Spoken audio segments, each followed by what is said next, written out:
Now, as you sit at home this evening, 500 people in Ireland are waiting on a kidney transplant. 5 months ago, my next guests went under the knife in an effort to end ongoing illness for one of them. Would you welcome, please, Joe Brolly and Shane Finnegan.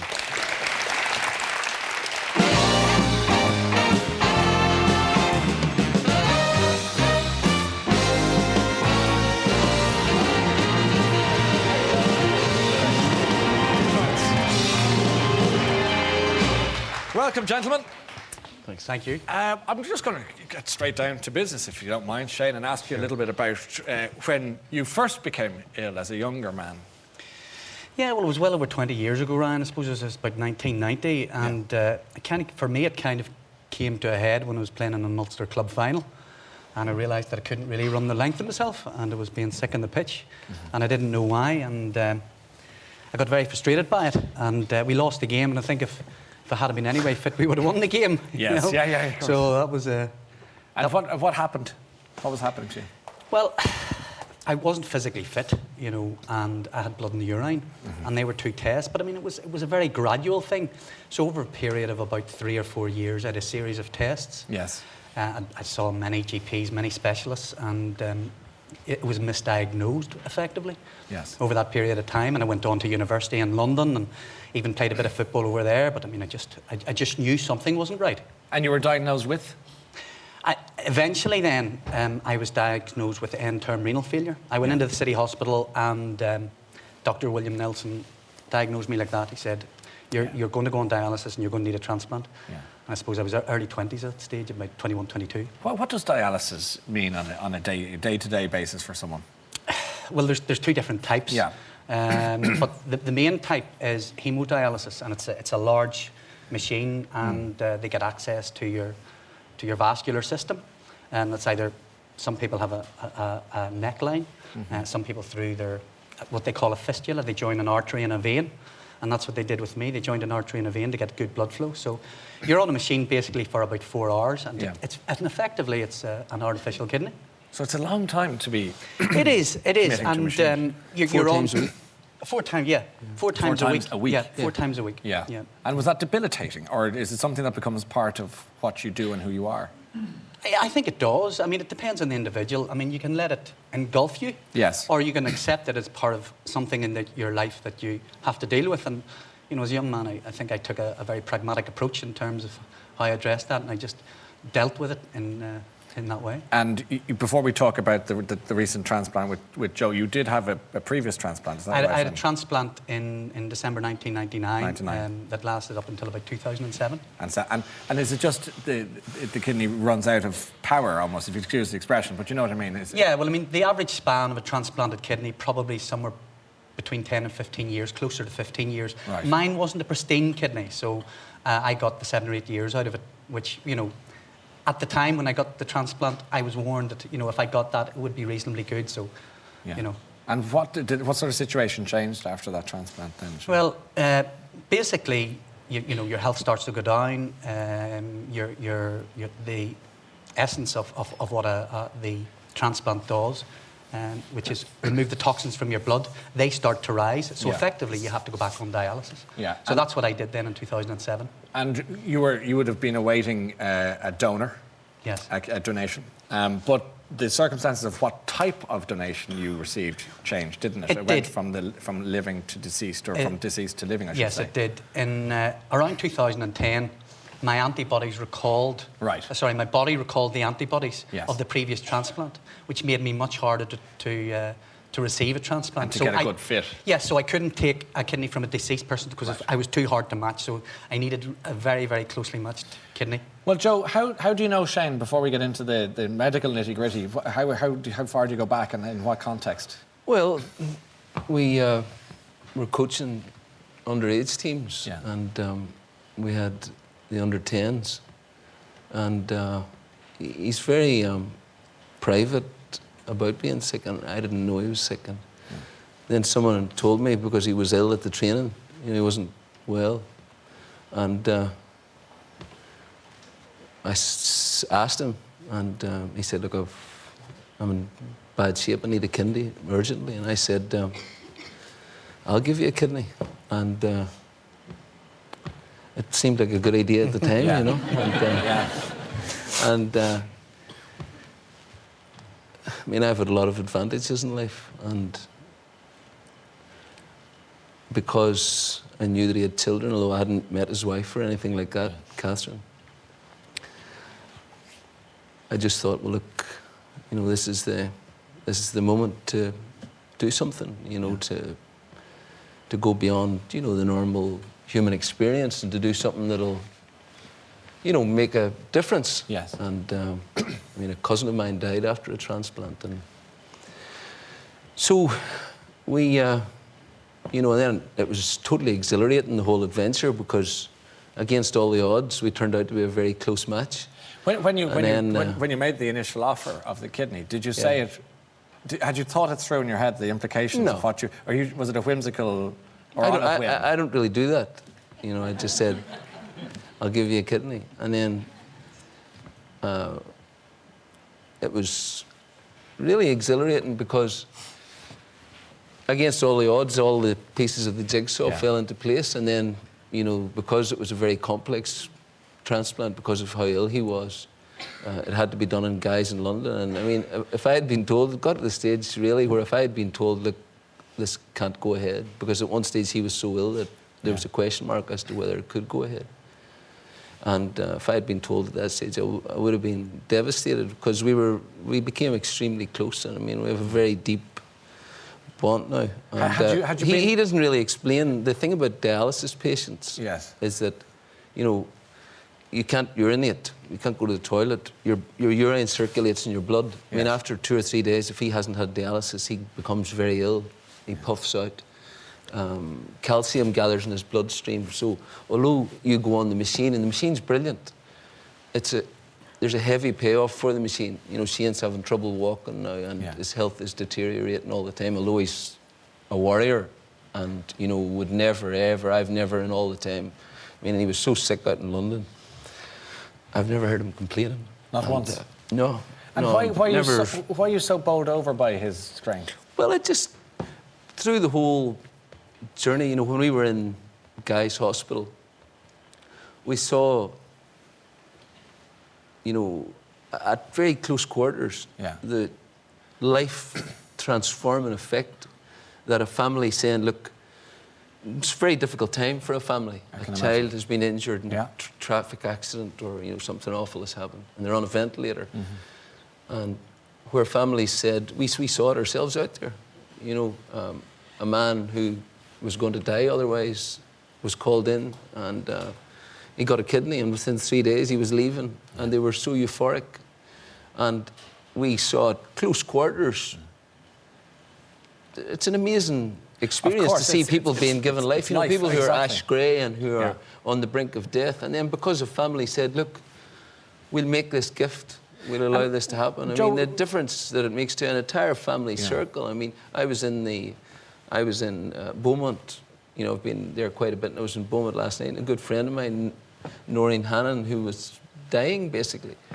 She got a transplant during the week on Wednesday, and she's great. Good. Colours in her cheeks. She looks brilliant. You know what I mean? There's no experience in life like that. Were you guys close before the? No, you weren't necessarally best of friends. You weren't hanging out in each other's houses. I don't think we'd ever socialised. No, you just played a bit of football or whatever it was together. We coached. So with that in mind, then, when a kind of casual acquaintance like Joe comes along and says, "Sure, I'll give you a kidney. I'll organise that for you," what are you thinking when he says that?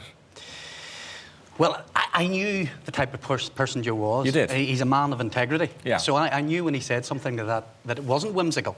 Yes. And that if he said something like that, he meant it. And I was bowled over by it. But at the same time, I thought, this isn't going to happen, because matching kidneys is a very difficult process. Yeah. And the odds were significantly against it. So you go home to your wife and your family and say, listen, I was talking to Joe down at the club. You'll never guess what he offered me. Yeah. How did that conversation go down over dinner? Well, I'm more interested in when Joe actually said it to Emma. Well, I'll get back to Emma in a second, but let me go with yours. You know, Catherine was dumbstruck as well. Yeah. You know, I think she went up and Googled and found out a little bit more about him, because I would have known a little bit more about Joe's footballing prowess than Catherine would have. So yeah, no, she was just really, you know, are you for real, you know? And your dinner time conversation at home, Joe, when you...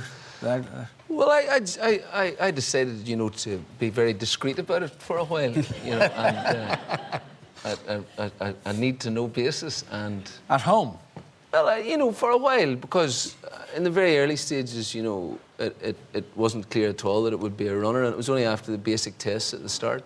So then we discussed it. My wife's a very, you know, compassionate and composed person, you know, and we have seen a lot of things. I mean, her sister died of breast cancer and things like that. So it's a good thing, and, you know, like, I'm not unique by any means. Yes. You know, there are 40 people waiting at the moment to give a kidney, and because we just simply don't have the infrastructure in the south to cope with it. For about 18 months now, 40 people have been waiting to give a kidney to a loved one, and they can't be transplanted because we don't have the resources. Precisely. So that's going to partly talk about what this that. campaign is exactly. about. We'll certainly talk about it in a sec. But just to keep the story on an even keel, what was the scenario then when you did say to your family, I am, and when the match was right for you both? It was incredible. Was it? You said it's a compassionate situation. They just said, if you feel you have to do it, you've got to do it. Was that what it was? Well, I mean, Emma is bright, you know, and she saw it. You know, the fella needed a kidney, you know, and it could save his life, and it could, you know, transform his family life. And, you know, it's a big thing. Yeah. And for very little, you know. Well, you say it's very little. For a lot of people, you know, it's a big thing. In the context of your life, you know, you miss work for 2 or 3 months, and you lose a bit of weight, and you know, you get cold hands and cold feet, and you know. But it's an amazing experience, and also in the early stages, whenever it was going well for him, because we were in the beds beside each other. I mean, I cannot tell you. You know, words can't describe the euphoria of seeing him, you know, becoming well. All of a sudden, you know, his complexion, his life was just flowing back into him, you know, for 4 days, to see that beside you, you know. And people, that was happening in the ward, mostly from deceased donors, you know, a kidney coming in like in a Marks and Spencer's freezer box, and, you know, someone getting a call, and then within 3 days, like 98% of these are successful. So we were just in the miserable 2%. But, you know... How was the operation, Joe, for you? Well, you see, well, it's a big operation, you know, it is a big operation. Like, tell me basically, a bit well, like your kidney's up here, it's about the size of a fist. Yeah. So it has to come from here, down through here, through all your main organs. It's hard to get at. Oh, it's hard to get at. It's a big job, like. And how long are you asleep for? The big thing, you know, once you come out of it is they're saying that because your body gets a big shock, so they want to get you to pee very quickly, because they want to make sure your other kidneys realise, look, it's time to get to work here, lad, you know. So they're obsessed with that. You know, you've got the jug, you know, here, take, you know, have you done? And then this is true, they stood out in the corridor, and you would go in and you'd come out and say, Jesus, no, and then eventually you're going, oh, Jesus, please, Christ almighty. You know, I didn't mind giving the chap a kidney, but for Christ's sake, like, give me a break. So, you know, but with all the euphoria, and I mean, I wasn't the only person there who was experiencing this. I mean, I haven't taken heroin or anything like that, but there were waves of euphoria. Yeah. Because you could see this. We were beside each other in the base. There was a fellow opposite us, and he had given a kidney to his 2-year-old daughter, who was going to die within a week or two. And he was a 40-year-old man, you know, big Liverpool supporter, and whenever he came out of the surgery, his main concern was he wanted his Liverpool shirt back on again. He wanted the pyjama top off, you know. And we've been in touch ever since then. His daughter went out of the unit 4 days later with a perfect kidney, a perfect match. And he sends me videos of them now. Yeah. You know, isn't that beautiful? We keep in touch. So it's a. I mean, I think that families who allow donations to go ahead, you know, I've spoken to a lot of people in that situation, and they experience a massive consolation. I'll give you a good example. You know, that child, Daniel Grant, who died very tragically a few weeks ago, he got strangled on blinds in the house. Yeah. It's only a beautiful child. And his dad, they said that they had heard us, or heard me on the Marion Finnegan show. Yes. And because of that, they decided that they would donate his organs. And that day, over the next 24 hours, saved 5 other children's lives. It's extraordinary. So, and that's what. It's you know, when the kidney didn't take, yes, and it didn't work out for you, what is the situation? What was the situation with that? How did you realise there's something not right here? Well, it was the Sunday evening after the transplant, and one of the doctors came in and said, your blood results have tapered off. So over a period of about a number of days, there was a series of investigations. They didn't know effectively what the problem was. So I had scans, I had biopsies, I had all sorts of tests done over that period of time, and they didn't know what the problem was. Yes. And in fact, they were planning, and the evening before it came out, they were planning on giving me a brand new drug, which they thought would maybe boost it back into action. Yes. But then the biopsy results showed that things weren't good. The kidney wasn't going to take. Yeah, it wasn't going to take. Joe, you had a brief experience of seeing Shane, the colour coming back to his life. You saw the potential of what that could have happened if it all worked out. And everybody was so euphoric, but I mean, it was really grim then. Yes. I mean, he was so ill, and then I thought at one stage, like, he's not going to make it. Did you really think that? I did, you know, because he was, I mean, I can't tell you the condition that he was in. Yeah. And again, you know, no complaints, no, you know, nothing like that. And, you know, I was so, you know, delighted when he came through it then, because, you know, he really was so ill, because they play a sort of a poker game then. They try and keep it going for as long as possible without putting him on dialysis. Don't forget, I mean, he was like the Michelin Man at this stage. I mean, he was puffed up everywhere. He could hardly breathe. What were you thinking when you saw him? Well, I thought that stage that he's going to die, I'd say. That did you really? Real nightmare, like, total.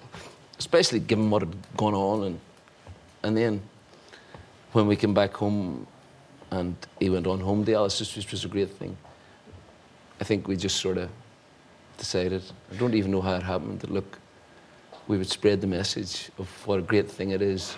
Has this been a hard one for you, Joe? I know you're really upset tonight, and I know that's because it's a huge thing, and it is life and death, but for you personally, has it been an extraordinary time for you? Has it been a difficult time? Well, I'd say more that it's been extraordinary, you know, and you know, like, it's opened the door to a world that, you know, what's happening is that there's an invisible group, you know, of people who are suffering all the time on waiting lists. There's actually 650 people waiting for transplants here in the kidney list, and there's 250 in the north. 10% of them will die, and each year about 15 or 20% of them become untransplantable because they haven't had a transplant in time, like him. And this brings you to your campaign in some respects, doesn't it? Because you want to. What is your headline in that campaign? What do you want to happen? Well, it's really very simple. We want to do what the world-leading donation-rate countries do, like Spain and Croatia. And it's really simple. We want to change the law so that everyone's automatically a donor, unless you opt out confidentially on an online register. But even if you don't opt out, your family will always have the final say in the hospital, so that the principle of consent is right at the heart of this. Because we have seen that it's got to be a gift freely given from one family in a desperately difficult situation to another. Yes. But that simple change of the law, as long as it's accompanied by putting a proper infrastructure in place to make it work, and so long as people become aware, it makes an enormous difference. You know, for example, Spain's rates are almost twice as high as ours. Yes. Ours go up and down because we don't really have an infrastructure in the south. Spain's are twice as high because their donating is just a normal part of death. People just treat it as a normal part of death. And do the Irish Kidney Association have a kind of... Are they be concerned about the infrastructure in the Republic of Ireland to cope with all of that? Well, there's not an infrastructure in place at the moment. Yes. The infrastructure has to be put in place. And, you know, we have spent a lot of time working with Professor Jim Egan, who is, as you know, he's the overall national director. And we've spent a lot of time with Dave Hickey, you know, people like that, and people like Phyllis Cunningham, you know, who are national treasures, who are doing this work voluntarily. See, in the north, we've got a proper, dedicated structure. But the point about the structure in the south is that it's, to start off, it's cost neutral. I'll give you an interesting statistic. Every person on dialysis, and there's 1,700 people on dialysis here now, it costs €70,000 per annum. And every transplanted patient given that a deceased donor's kidney lasts 15 years, saves the exchequer €770,000 over 15 years. Yeah. And what the projections are is that if we move to this new law and put the infrastructure in place, now these are projections by the National Transplant Centre. These have been very carefully worked on, that you would save, if you had an extra 100 patients transplanted, I would save €77 million. No, you can't put a price on a human life. No question about that. And Shane, what about you now? How are you feeling, and how are you feeling about the future? No, I'm looking forward to the future very positively. Good. You may laugh, my friend. No, I'm on.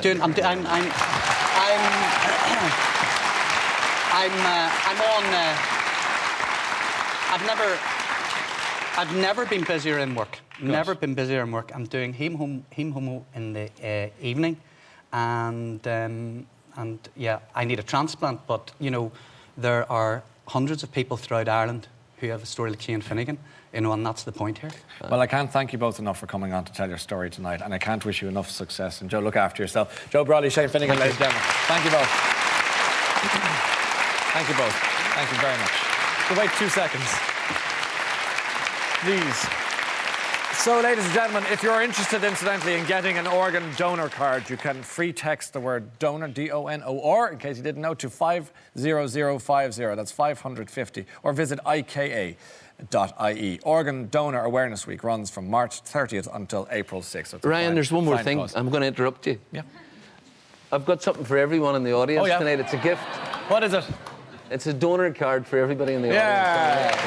Good work. I nearly forgot that. That's it. It's okay. It's in. It's in.